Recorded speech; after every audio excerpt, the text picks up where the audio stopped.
Okay. All right. Well, thank you everybody for joining this morning as we conclude our first annual Design and Discourse Interior Design Capstone Studio Sequence Series. In the fourth year of the interior design program, students undergo a year-long capstone studio sequence. In the fall, students focus on developing specialized knowledge in relevant topic areas of their choosing. And then in the spring, students focus on applying this research and knowledge to design responses. These presentations serve to provide a stage for dedicated to the discussions and work completed in the fall. I'm excited to introduce you to our speakers today, Briana Alvarado and Nina Rossman.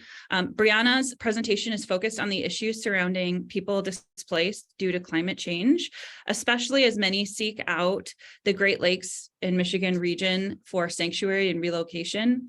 Nina's presentation focuses on the role of hospitality design and sustainable tourism, with an emphasis on examining sustainable tourism through the lens of local community connections. We'll begin with Briana, immediately followed by Nina, and any time at the end, we will allow for question and answers, but please feel free to post questions in the chat as well. Again, thank you everybody, and I will now hand it over to Briana. Hi, everybody. I'm Briana, and this is my project, my thesis project, the typology of survival. So before we get started, I wanted to go through an overview of some of the topics we'll be walking through with my thesis statement itself, some definitions that are relevant to my research and to the design itself, and then some case studies that I found through my research, and then finally my next steps into the actual design process. So first, starting with my thesis statement, this is essentially the core of the whole project. Essentially, in my research, I found a clear gap that arose in looking at the holistic needs and considerations for climate migrants, and these need to be addressed, including some core elements of the human experience that have been missing. And so my project hopes to come to a design solution that can address these gaps. So some definitions that are relevant to my research. What is a typology? So typologies appear in other scholarly areas, but in architecture specifically, it's like an architectural style or specific type of building. So what would be the typology of survival? Essentially, it would be a type of building that can respond to these long-term climate needs by providing adequate housing and a social support network. And then a climate migrant, which I'll be using that word a lot today, is essentially a subset of the population that has been displaced due to extreme climatic shifts, and they don't have a home to go back to. So going into my first case study, these are half houses. They are an excellent example of participatory design, essentially where you involve the people who are going to be living in these homes with the design of it. So they were designed by Elemental, an architecture firm headed by Chilean architect Alejandro Aravena in Iquique, Chile. And so a large portion of the community in Iquique, Chile was displaced and had no home due to an 8.2 magnitude earthquake in 2014. And as such, these people needed places to live. So they created half house, which is essentially half of a house that has been provided to these residents that is structurally sound and has infrastructure already in place for the residents, but the interiors are minimally finished and half of the house is structurally set up for expansion, but not completed. And so these residents are able to configure them in the way that is most beneficial for them, while also having room to expand and grow. And it placed trust into these people who have been displaced, something that I hope I can continue to do in my thesis project. My second case study is Korail, which is a slum in the capital city of Bangladesh, Dhaka. It is a really interesting case study because it is a large influx of climate migrants from within the country that are being pushed from the outer extents of Bangladesh because of the rising water levels. And they're being pushed into this city without any preparation or prior context. And then they're being pushed from the city itself into the slums of Korail. And there's no safety considerations, no privacy considerations. These people have been essentially packed like sardines into these small homes that they have made themselves. They're typically made out of corrugated steel, like sheets that have been welded together, or large, forgot the word, but shipping containers that have been propped on stilts because the monsoon season there causes for the water level to rise. And as such, some of these homes get washed away off the shores because they're not structurally sound. It is a self-made community, which is one of the positives of it. A slum isn't necessarily all bad. These people haven't been considered fully, but they are taking the resources that they have and trying to make something out of it and create a home for themselves. So it's not completely a bad case study. It's more evidence that more consideration needs to be taken into account for these people that are being displaced. And then my third case study is actually looking at existing refugee facilities in Norway. And I wanted to look at refugee facilities because it is a first look at how we are already addressing displaced peoples globally. While they are refugees from political, social, and religious persecution, perhaps, they share a lot of the similarities as climate migrants, where these people are being displaced and they cannot go back. So looking at Hero Norway, these are essentially like a chain refugee facility that is a for-profit model throughout Norway, and they take old existing buildings and can renovate them quickly, like supermarkets or old hotels or old ski lodges or resorts, and put all of these refugees into them. The first picture on the right is the acceptance facility. So it's essentially a refuge, initial refuge acceptance facility where people immediately get there, their clothes and everything are taken from them to be sanitized and cleaned and then returned to them, and their papers are being initially processed. So they are just put into tents with cots, and there's not really any storage or comfort at all. And then they get moved into these facilities, kind of like Valdres, Norway, which is that image on the left, which is a previously existing ski lodge / hotel. And families are essentially put into these rooms, either all of them all together and like with no privacy, or several families are put into one living space. And as you can see in the living space image, there is no privacy. They're literally on bunk beds. There's no like walls dividing them. And there's no storage. There's no like personal thought for them. And so this is not enough. And it is a great case study to look at how we're already responding to these needs of global migrants. So in summary, my case studies, you could look at each of them and pull out three main categories that need to be taken into consideration for an initial thought in a design solution. So basic needs, things like hygienic conditions, water access, privacy for wash needs, safety, structural integrity of the actual building itself, resilient architecture that can adapt to the climate changes in that area, and stable social structures beyond just the built environment, but a sense of safety is given with social groups. And then beyond those two very, very basic needs would be upwards growth. So not just plopping a community into a new community and saying, okay, figure it out, but instead trying to support these people by creating community outreach programs, educational support systems, and workforce training so that they can feel they can continue to thrive. So what are my next steps? Well, based on those previous three categories that I looked at, I came up with some project objectives to try and begin to formulate a design strategy or a design solution to this problem. So the first would be enacting these participative design strategies and involving the people who have been typically excluded from this narrative. Then creating a holistic design methodology that can take into account the traumatic events that these people have already gone through. And then trying to soften the culture shock and building a bridge over the gap between these old communities that are being displaced and being put into these new communities. So bridging the gap between all of my research and actual physical spaces was the first step in the design process. And so taking from those project objectives, looking at my research, I was able to come up with 4 core elements of how spaces could respond to this design question, essentially. So the context of the site, lack of cultural care, lack of access to resources, and lack of comfort of space.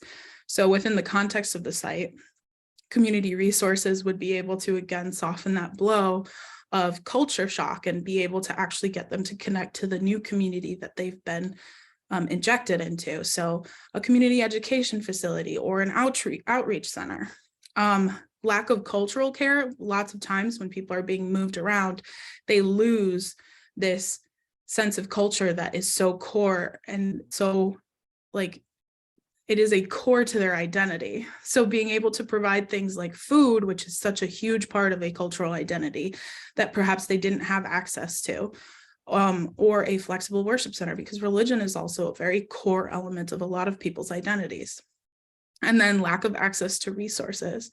So things like technical things like immigration documents and being able to find a job and finding childcare, all of those are able to support these people beyond just the essential needs of giving them a good place to live. And then the most important would be the living facilities or the living spaces where these people are able to actually breathe and feel comfortable and have a place to gather when they want to, but also have bedrooms or spaces to themselves to be able to center themselves. And then having outdoor access so they don't feel penned in, because that is such as seen with previous case studies, is people aren't given any access to the outdoors, so they aren't able to feel like they can breathe and they can feel comfortable. That's such an essential part of it. And then breaking down those initial space thoughts into actual programming. So looking at square footage considerations, like the actual functional parts of the spaces, their spatial relationships with each other. Those are all important to start actually being able to see if this design response is actually answering those initial questions to make sure that nothing is lost in translation or none of the value is lost. Essentially, I wanted to create a livable future for people who have been historically pushed out of the larger climate change narrative, and create a space that is can holistically respond to their needs. And that's not just for them, it's for all of us. It's important. So yeah, thank you.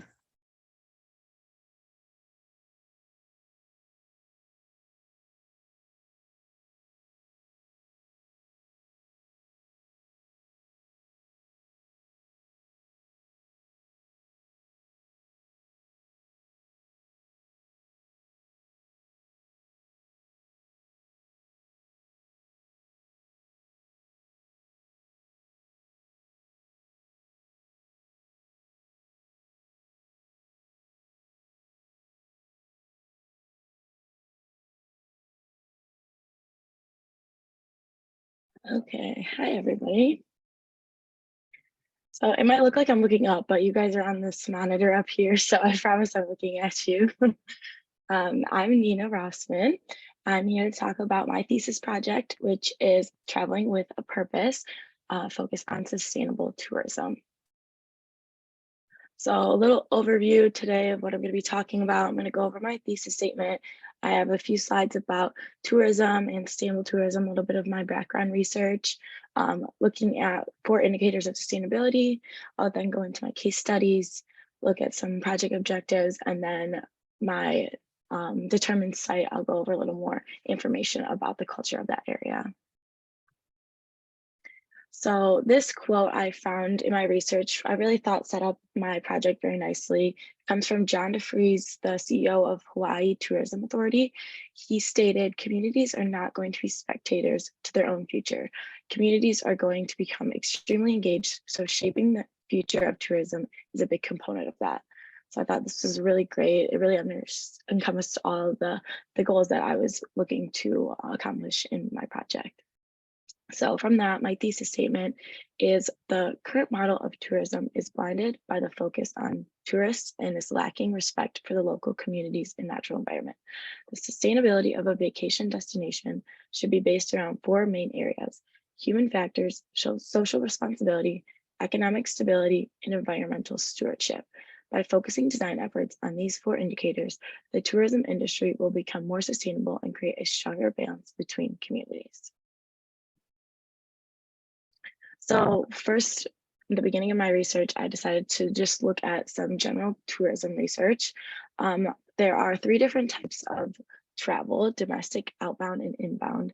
Domestic's the most common. This is where a traveler is staying within their country of residence. So for us in the United States, it would be like visiting a different state. Outbound and inbound is when the traveler is leaving their home country and going to a non-resident country.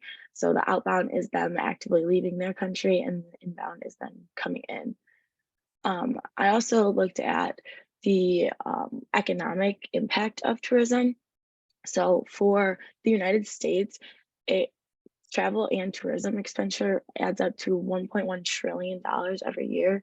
It's broken up into different categories, and lodging is one of the second biggest at 23% of that entire budget. So this is a very important impact on all of the economy of all the different destinations.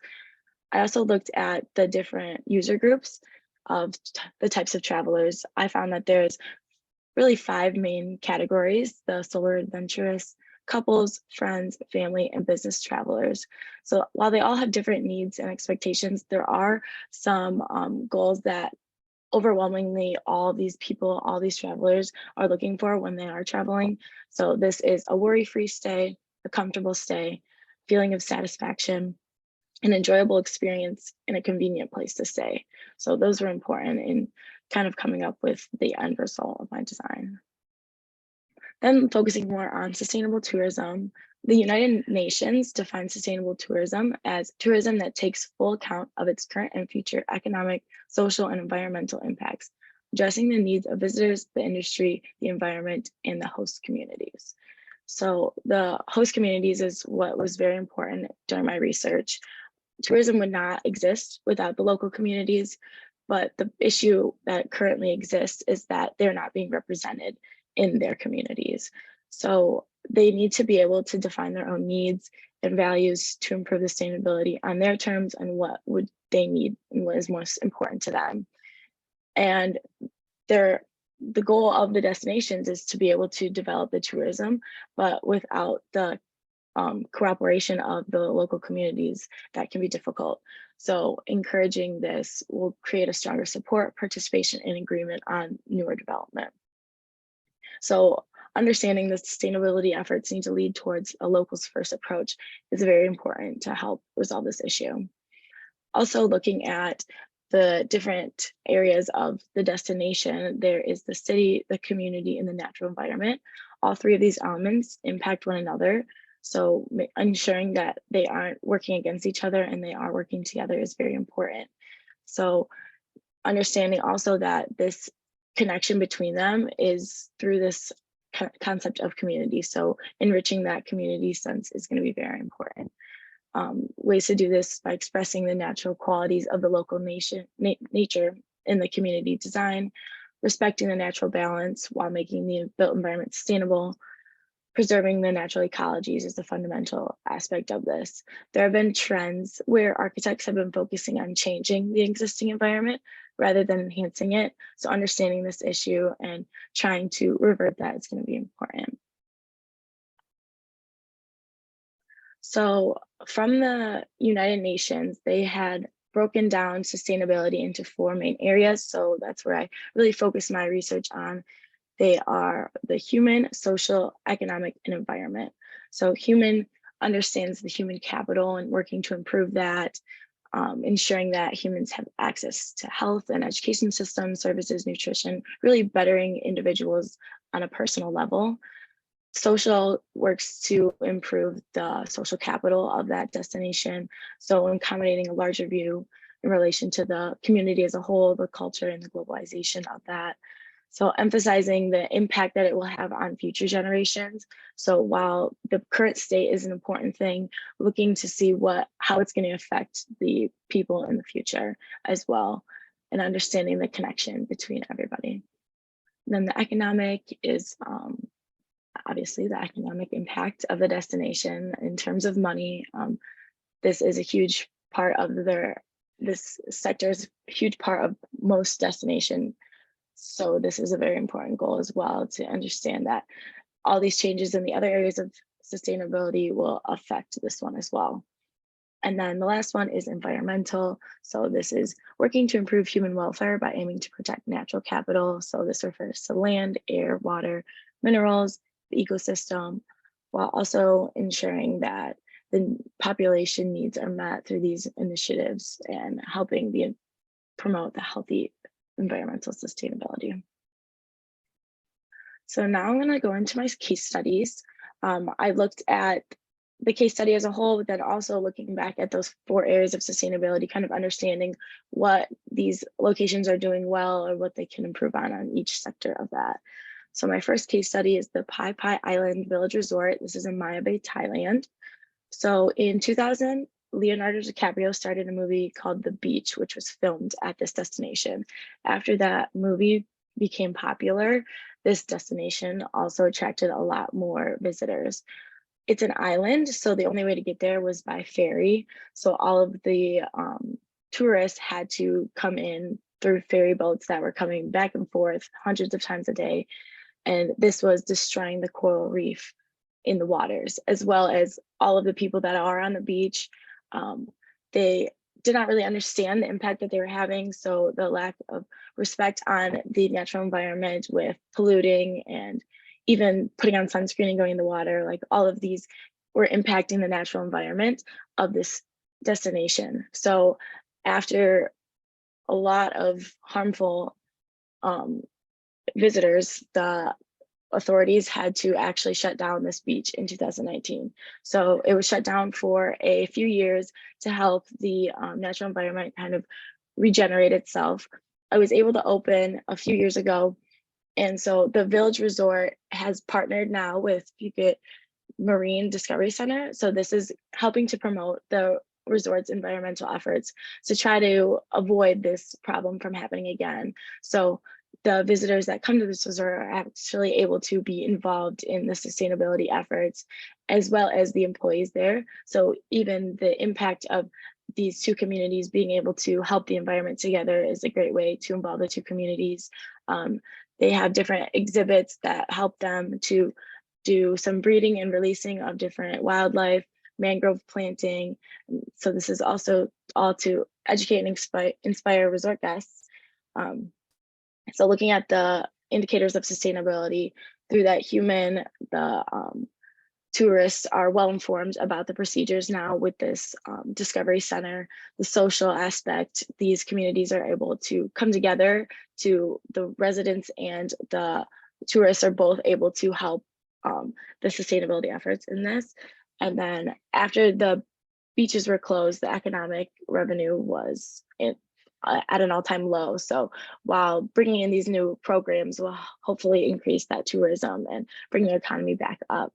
And then for the environment, obviously the Marine Center is working to develop all these programs to help the regeneration of their natural environment. My next case study is the Yun House Boutique Eco Resort in Guilin, China. So this resort is situated in the landscape of the Li River. The site consists of 9 renovated farmhouses and a dining restaurant for the guests. There was sensitive consideration in the culture when planning and understanding the landscape of this resort. The design seamlessly blends into the existing village structure without creating any new boundaries for the villagers. So this is a way to bring those tourists in and immerse them into that culture of the site that they are visiting. They also were able to, they had special consideration in their new design by retrofitting it into the existing space to try and not really diminish everything that was there before, but really try to create a good connection between the old and the new to represent the dialogue between the 2 communities. And there was special consideration in the material selection as well to be able to represent the culture through that. So some examples were the terracotta roof tiles, these charcoal treated wooden louvers, there are pivot doors, glass doors to be able to see outside, to see the other environment around them. And then there's also locally sourced rough cut stone blocks as well utilized. So this resort does really well in connecting the two communities by creating that seamless blend between the site of the resort as well as the other village nearby, and also bringing in the culture of it through those local materials is also a great sustainability effort as well. The next case study is the Four Seasons Resort at Maui in Hawaii. So Hawaii has been a huge, has the villager, the residents of Hawaii have really been impacted by the tourism of this state. 2/3 of Hawaiians surveyed by Hawaii Tourism Authority feel that they do not want people outside of the state visiting. So this native community has been strongly affected by the over-tourism in their homeland. Four Seasons Resort understands that, and so they are working to actively foster an environment where diverse team members are represented, heard, and belong by empowering the underrepresented and underprivileged, by partnering with local businesses and providing career opportunities. Also, university ensuring respect for human rights across all of their values. So this is an interesting resort as well, because the new show on HBO, The White Lotus, I'm sure many of you have heard about it. This is actually filmed at the Four Seasons Resort while it was shut down for COVID. This show highlights the insensitivity of tourists that they have for the local community. While this show is so new, the impact of it hasn't really been researched yet. So it will be interesting to see if this will have any effect on this resort specifically or this destination, looking at the awareness of the issues that are going on currently there. So hopefully it works to raise that awareness for the respect of those communities. This hotel actually is implementing programs such as the Malama Hawaii program and the Lahana Restoration Foundation, which allows resort guests and employees to interact with one another. So this is similar to the case study in Thailand, where they implement these different sustainability programs that allow both the locals and the residents to participate in. So while they are improving the environmental sustainability, that social sustainability is also being impacted by them coming together for this. They also are supporting local businesses by showcasing local artwork throughout the resort, which I thought was a very amazing way to improve the economic sustainability as well. My final case study is in Los Angeles, California. This is looking at Airbnbs in specific. So short-term rentals such as Airbnbs have the potential to be an important component of Los Angeles hospitality and accommodation. These rentals are impacting the existing housing crisis by reducing the supply of affordable housing available to residents, which is a negative impact. So there is some studies that need to be further evaluated to understand the balance between them improving the tourism opportunities for these travelers, but also giving the residents the needs that they need.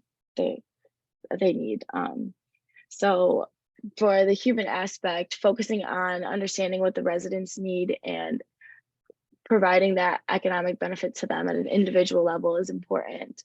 The trendy Los Angeles attractions are overpowering the culture of the destination. So many people are going there for these tourism activities, but the culture of the destination that was there before is being lost. So infusing them into the local neighborhoods will allow that cultural representation to be improved. So after looking at all my case studies, kind of developing some project objectives through those four sustainability indicators for human, It is ensuring Indigenous communities are properly respected and conserving the cultural heritage and traditional values of locals. Social is to promote positive connection between local and tourist communities and immersing tourists into the culture and enhance the travel experience. Economic, maintain viable long-term economic growth, allow for stable employment and opportunities to Indigenous communities. The environment is conserve the natural ecology and promote biodiversity and optimize the use of environmental resources. So in each of those case studies, there were some that were doing well in each of these areas. So for my research, understanding what was working well in each of these and how to best combine all of these different elements into one space was really my end goal here. So as far as my determined site, I decided to continue looking at Los Angeles. So I did some further research on this destination.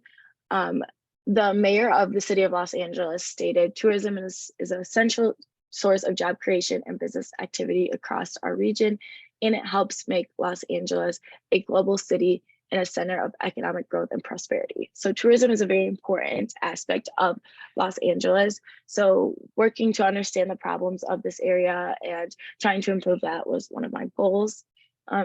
Los Angeles has over 50 million visitors a year with total spending with more than $18 billion each year. So that's a huge part of their economy.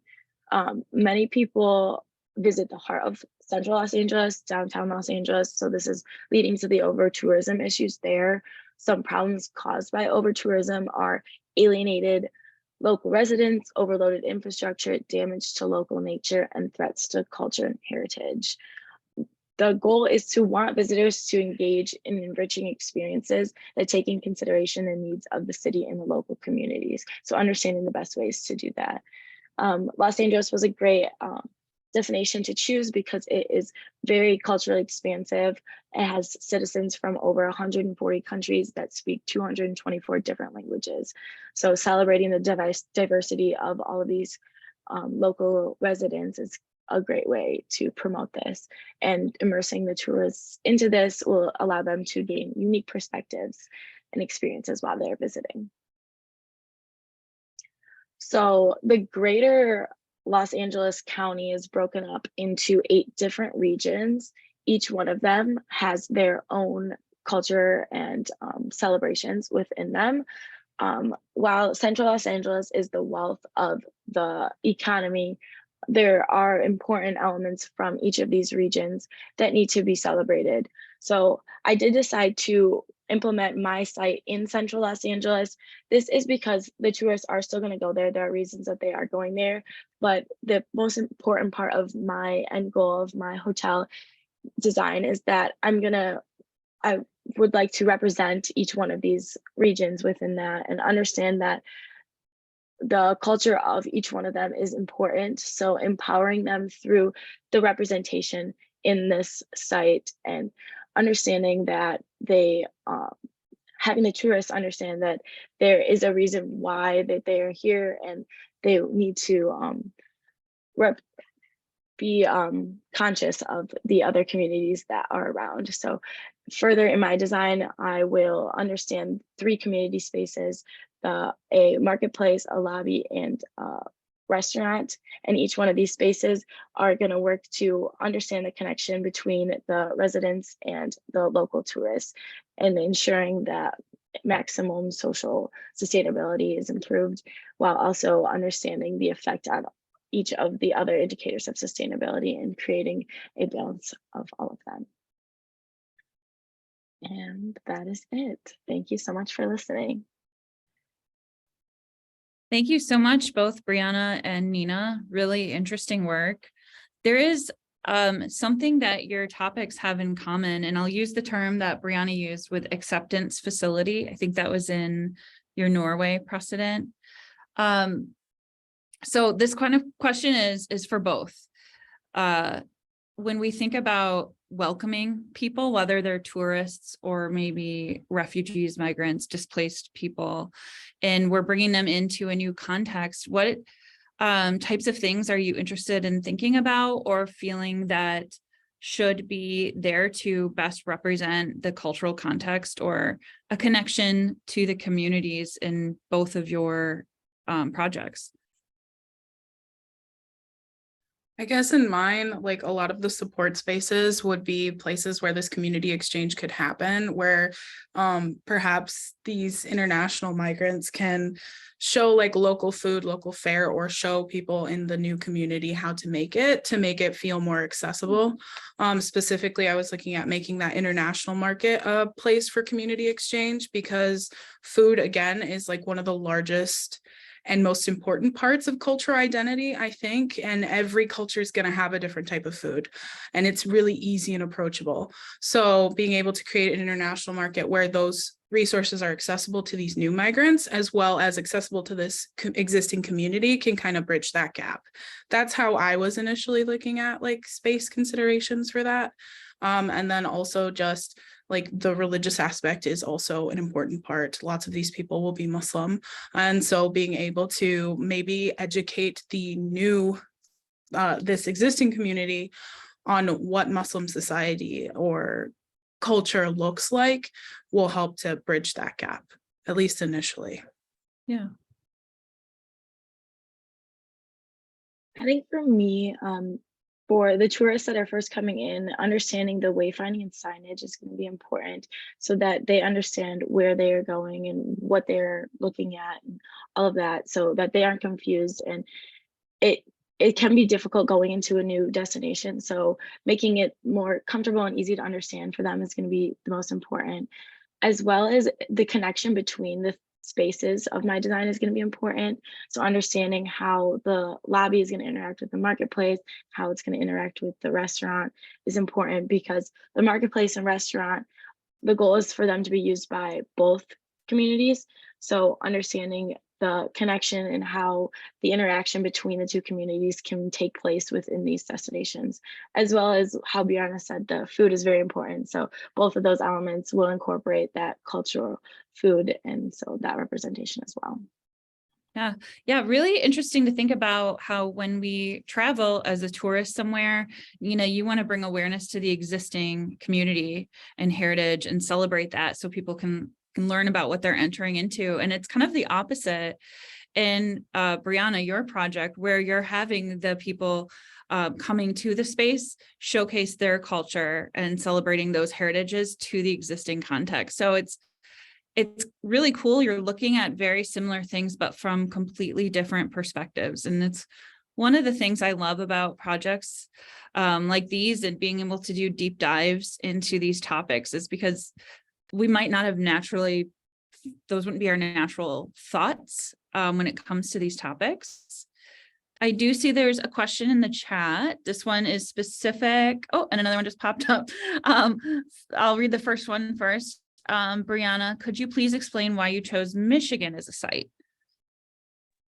Yeah, so I didn't mention it in my presentation, but it is going to be located in Marquette, Michigan, mostly because based on a lot of the climate research itself, globally, the southern hemisphere and the southern part of the globe is going to be inundated with tons of climate issues. And then the northern hemisphere, or parts of the northern hemisphere, are going to be a lot safer. So in the context of like a global migration, where would we put people that are being displaced from the southern hemisphere? The northern hemisphere. And Michigan is largely underdeveloped in the UP, and largely like there's vast amount of land, and there's not a lot of incredibly crazy climate issues in those areas. I mean, there's winter, but that is very different from being underwater, from being on fire. So it felt like the best place for a theoretical development to happen. And it's already happening, that these developments are already like being considered, because it is a very pertinent problem. So that's why I chose Michigan. Okay. And then I know you mentioned religion in your first response to the question, but it looks like there's something, how you account for cultural nuances, like the need for private spaces.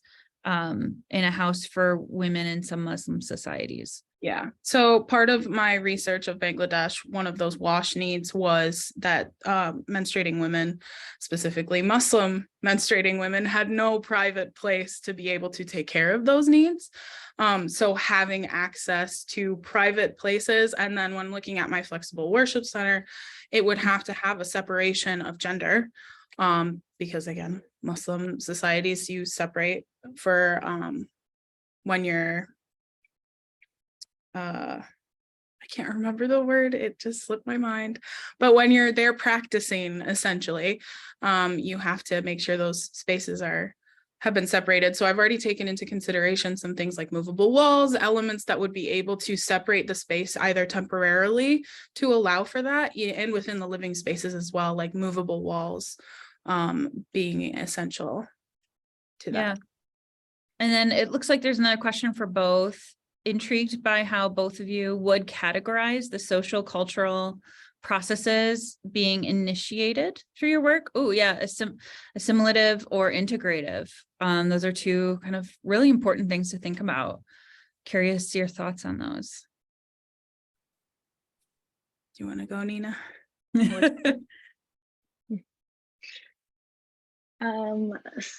I'd say it's more integrative. I think that I don't want it almost don't want it to like be known that this is like the goal. Like I kind of want like the local residents to kind of go about their day, walk into a marketplace, restaurant kind of thing, and the tourists are just coming to visit for whatever reason that they are in the destination for. And the way that the design of the hotel will be set up, that kind of cultural social interaction is just going to happen because of the way that the spaces are being utilized. That makes sense. Yeah, kind of the natural stumble upon, meet new people, learn new things.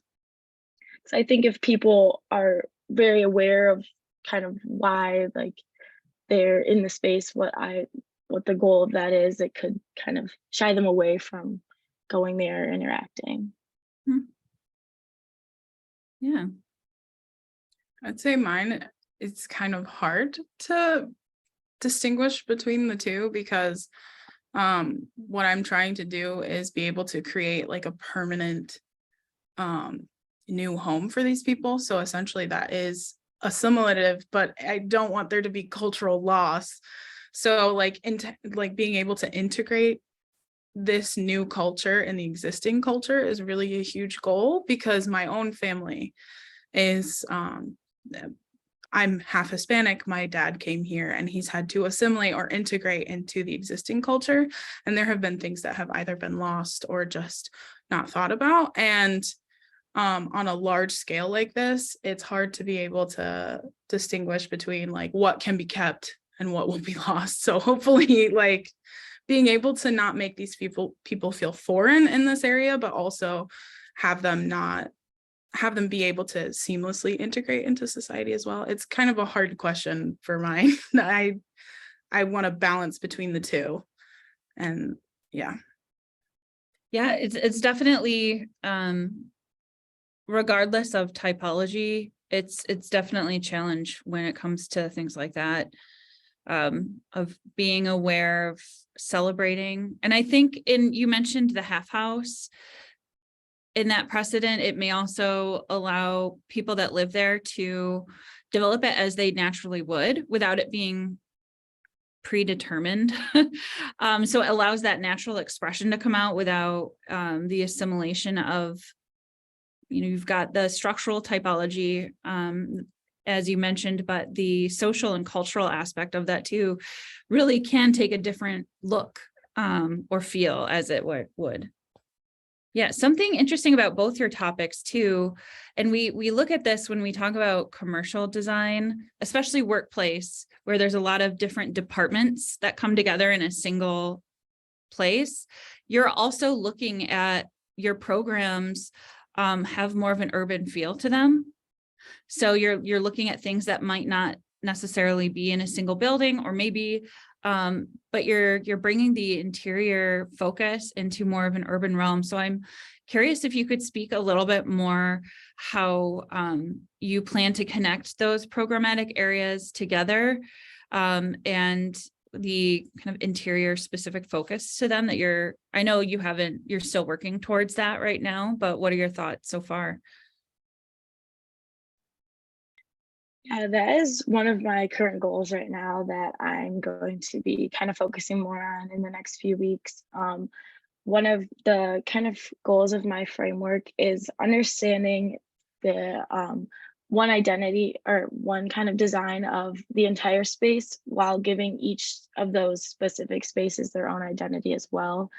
So that is going to be very interesting. I think the facade design is going to be very important while looking at what each one is going to look like from the sidewalk view, from driving past it, while also looking at how they are going to be able to connect with one another while also understanding that they are different spaces.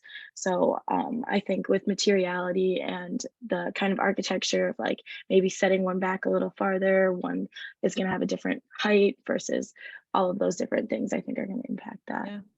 Yeah, and good notation of the auto, and driving is a huge part of the LA culture. And when we think about this natural seamless integration, that's going to be one of the contributing forces, is that a lot of people are driving. And so, how can you bring that integration into their car seamlessly? And I think you're going in a good direction there. Yeah, mine initially, I was trying to make one ginormous facility, and in practice, that's not really practical. More so of a compound is the wrong word, but like a campus, I guess, would be a better way to look at it, where you're able to separate like the community engagement from the actual private living spaces, so they can feel more safe. And then also the connection to nature is an important part. So being able to create like pathways between these different facilities or these different buildings and bringing the outside and the inside in. I've been doing some exploration of like architectural style, and not styles, but like different configurations of this initial idea I had of like a curve, and trying to incorporate that through multiple buildings and through like landscaping and things like that. So I've started breaking up this massive initial like building and started spreading it out in the site, because it's going to be in a forest. So it has to kind of not feel so foreign in the area. So it doesn't feel like a ginormous spaceship just landed in the middle of a forest. So trying to figure out like that, and the way that people would be arriving and leaving is also a really important part of it that I'm still exploring right now. And I know some of your early research, you found that migrants or refugees, or even anybody displaced, has a higher suicide rate in general. What connections have you been able to find or research that is specifically relating that to maybe the physical infrastructure? And I know you're connecting social needs to physical infrastructure. How have you kind of working to bridge that so that the quality of life, not just the basic needs are met, but the true quality of life is enhanced? Yeah, so I think space is like the biggest part of that, because as you could see in a lot of the case studies, people have been like packed together in these small spaces. So just having more access to privacy and having more access to flexibility within the space itself. And then again, that connection to the exterior and to the natural environment surrounding it, I think is really important, because you don't feel like you're trapped in essentially a prison cell. You can go outside and you can walk and see the sun, or in the winter, you can like walk around and just get some fresh air. So that would be like an important part to address, like the mental health aspect of it. I don't remember finding in my research that a lot of people committed suicide. That was actually, it was more so people were incredibly depressed and felt like they had no dignity, but there was no actual like increased taking of lives, at least from the research I was looking at. They just felt incredibly undignified. And so trying to give that dignity back to them is really an important aspect of what I'm trying to do. Maybe it was they're more susceptible towards it naturally, but we do have a question for Nina. How Indigenous design might impact your design, and how LA is vulnerable to climate change. How will your design respond to that reality? Yeah, so as far as my specific design, right now I've really been focusing on kind of the space planning aspect of it. So I think further, once I get into the actual materiality and specific furniture design and facade design and all of that, I will want to implement that cultural aspect of those indigenous design within that. So I think that will come more in the future.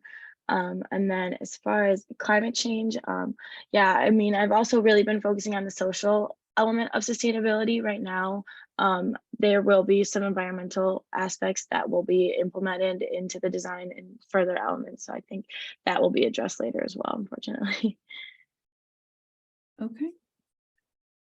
Well, if there are any other questions, otherwise we will go ahead and conclude today's session. All right. Well, thank you so much, everybody. Good work. Looking forward to seeing where these projects progress. All right. Bye.